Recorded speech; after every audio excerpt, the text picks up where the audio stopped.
Parmi les 4 stratégies identifiées par le réseau CERF France pour les stratégies donc à l'horizon 2030, il y a en particulier l'avantage système. Cette option stratégique repose sur l'inscription d'une conversion vers une filière bien différenciée.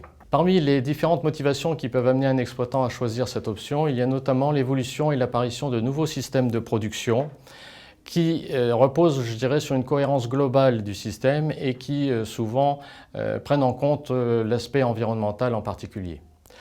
Parmi ces systèmes-là, on pourra citer notamment des systèmes tels que l'agriculture de conservation, mais aussi le bio qui est effectivement au centre de cette préoccupation. Pour s'engager dans ce système, cela se traduit par des changements de pratiques qui reposent avant tout sur un équilibre global et une cohérence globale du système de production, c'est l'essentiel.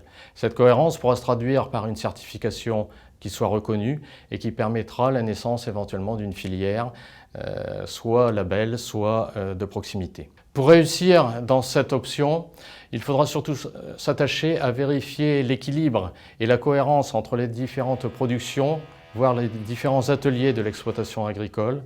Et c'est cet équilibre et cette cohérence globale du système qui en fera la performance.